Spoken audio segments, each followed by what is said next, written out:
Hello parents. मैं पूजा आहूजा आज आपसे बात करूंगी इम्पोर्टेंस ऑफ बैलेंस डाइट। संतुलित आहार का क्या महत्व है हमारे जीवन में। आजकल बच्चे ज़्यादातर फास्ट फूड खाना पसंद करते हैं। वो घर का खाना खाना बहुत कम पसंद करते हैं।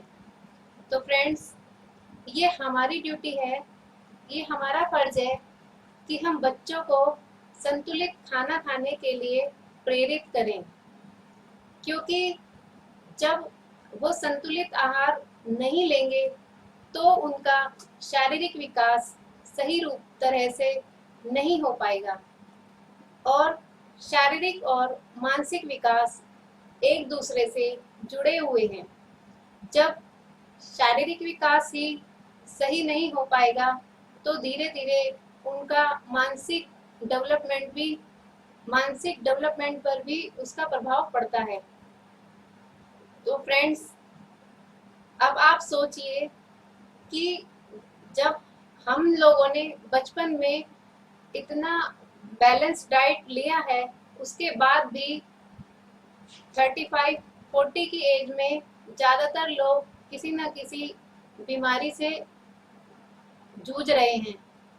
तो सोचिए कि ये जो आने वाली जनरेशन है, ये बचपन से ही अगर फास्ट फूड खाएगी तो इनका भविष्य क्या होगा।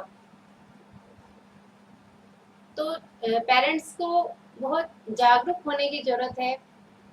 मैं आपको एक स्टोरी के माध्यम से बताऊंगी, एक स्टोरी सुनाऊंगी, जिससे आपको पता चलेगा कि एक बैलेंस डाइट की कमी से बाद में बच्चों को भविष्य में क्या क्या प्रॉब्लम फेस करनी पड़ती हैं। फ्रेंड्स, ये कहानी मैंने एक पुस्तक में पढ़ी है। इस कहानी में एक डॉक्टर हैं जो अपने क्लिनिक में बैठे हैं।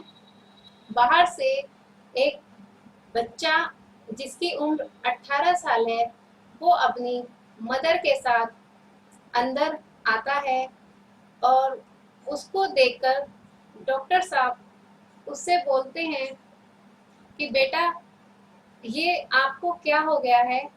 आप बहुत कमजोर लग रहे हो, क्या आपको कोई शारीरिक बीमारी है? बच्चा जवाब देता है कि डॉक्टर साहब, मैं तनाव से ग्रस्त हूँ। उसका कारण मेरी एज के अकॉर्डिंग मेरी हाइट बहुत कम है, जिसकी वजह से मेरे सारे फ्रेंड्स और मेरे रिश्तेदार मुझे छोटू छोटू कहकर चिढ़ाते हैं। ये सब सुनकर मुझे बिल्कुल अच्छा नहीं लगता है। डॉक्टर साहब, आप मुझे कोई भी ट्रीटमेंट बताइए, कुछ भी खाने को कहिए, मैं खाऊंगा, लेकिन मुझे अपनी हाइट बढ़ानी है। डॉक्टर साहब ये सुनकर उस बच्चे को कहते हैं कि बेटा, अब तो आपकी एज 18 इयर्स हो गई है, अब आपकी हाइट बढ़ना बहुत मुश्किल है, इसमें मैं कुछ नहीं कर सकता।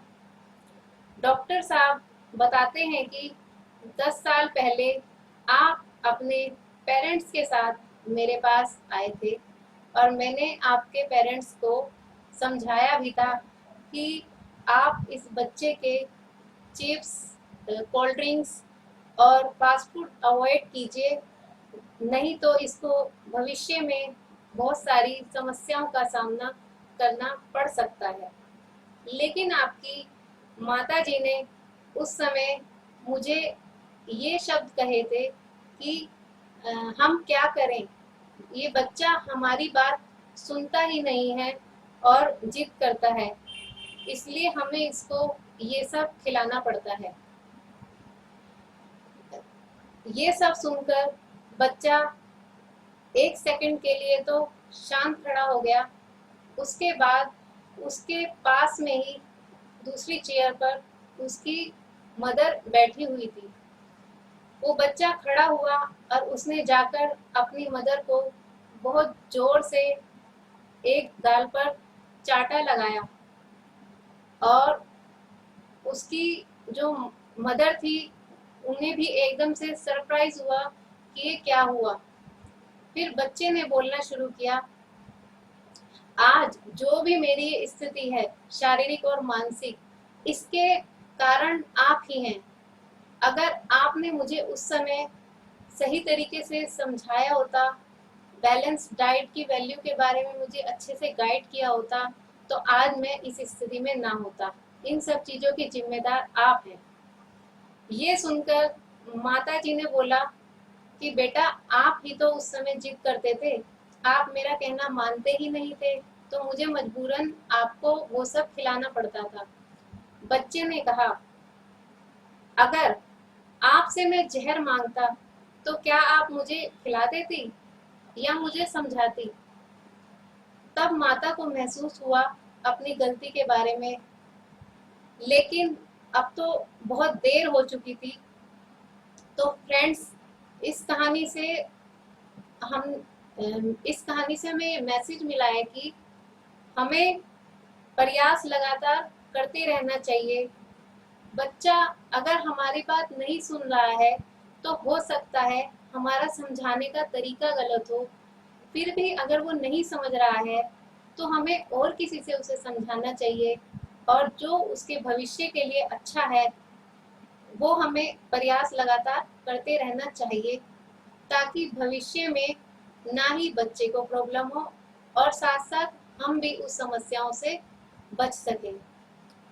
दूसरा फ्रेंड्स, कि हमें बच्चों की सेल्फ इमेज पर भी काम करना है।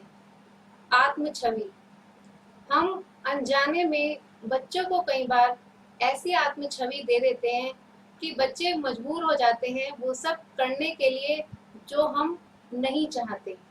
जैसे बच्चे कई बार कुछ चीजें खाना पसंद नहीं करते हैं, तो हम आसपास में, इवन फोन पर भी अपने फ्रेंड से या किसी से इसी टॉपिक पे हम ज़्यादा डिस्कस करते हैं कि हमारा बच्चा ये नहीं खाता, हमारा बच्चा वो नहीं खाता। बच्चा वो सब सुन रहा होता है, उसके मन में कहीं ना कहीं ये इमेज बन जाती है कि मैं ये सब चीज़ें नहीं खाता हूँ। तो जब भी कोई ऐसी बार बार हमारे सामने ऐसे शब्द बोले जाते हैं, तो हमारा सबकॉन्शियस माइंड, अवचेतन मन, जानबूझकर नहीं अनजाने में ही वही सब काम करने लगता है जो उसे मना किए जाते हैं, या हमने उसे जो सेल्फ इमेज दे दी वो वही कर बन के दिखाना चाहता है। जैसे फॉर एग्जाम्पल, मैं आपसे पूछूं कि आप एक अच्छी हाउसवाइफ हैं और आप बहुत अच्छे से घर का खाना बनाती हैं, अपना घर बहुत अच्छे से मेंटेन करती हैं, लेकिन आपके फैमिली मेंबर्स आपको बार बार ये कहें कि आप को कुछ नहीं आता, आपको कोई मैनेजमेंट नहीं आता, आपको खाना बनाना नहीं आता। जब बार बार ये सब वर्ड्स आपके सामने आपको कहे जाएंगे, तो आपकी एक सेल्फ इमेज बन जाएगी कि मुझे कुछ नहीं आता। तो धीरे धीरे हम फिर अनजाने में फिर वही सब करना शुरू कर देते हैं, क्योंकि हमें जो एक इमेज दे दी गई है उसको हम दिखाना चाहते हैं कि हाँ, हमें कुछ नहीं आता। तो इसी तरह जब हम बच्चों को बार बार कहते हैं कि आप ये मत खा, ये कुछ नहीं खाता, ये कुछ नहीं खाता, तो वो ऐसा ही करना शुरू कर देते हैं। तो हमें उसकी बजाय करना क्या है, हमें उन उन उन शब्दों को चेंज करके हमें पॉजिटिव वर्ड्स यूज करने हैं, उनकी दिल से, सच्चे दिल से तारीफ करनी है कि नहीं, हमारे बच्चे तो सब कुछ खाते हैं। हालांकि हो सकता है वो नहीं खाते, लेकिन जब बार बार आप अपने रिश्तेदारों में, अपने फ्रेंड्स के साथ बार बार जब ये बात करेंगे, तो बच्चे सब सुनते हैं, तो कहीं ना कहीं उनके सबकॉन्शियस माइंड में जो पहले नेगेटिव बात गई थी, अब उनके मन में उनकी पॉजिटिव आत्म छवि बन जाएगी कि हाँ, हम सब कुछ खाते हैं। तो वो फिर धीरे धीरे वो अपनी जो अब दोबारा सेल्फ इमेज बनी है उस पे काम करना शुरू कर देंगे और वो धीरे धीरे खाने लगेंगे। तो बच्चों की सेल्फ इमेज अच्छी बनानी है, उनके सामने भी और दूसरों के सामने भी। फिर आप देखेंगे कि आपके बच्चे वास्तव में ही जैसा आप चाहते हैं वैसा ही बनना शुरू हो जाएंगे। तो फ्रेंड्स, मुझे उम्मीद है कि आज आपको मेरे इस वीडियो से बहुत मदद मिलेगी बच्चों के खाने पीने की जो भी समस्याएं हैं उनको सुलझाने में। और आपको ये भी पता चल गया होगा कि कितनी इम्पोर्टेंस है हमारी लाइफ में बैलेंस डाइट की। तो प्लीज़ कोशिश कीजिए कि बच्चों को आप प्रॉपर बैलेंस डाइट दें ताकि उनका शारीरिक और मानसिक विकास अच्छे ढंग से हो सके। और मेरा ये वीडियो देखने के लिए धन्यवाद।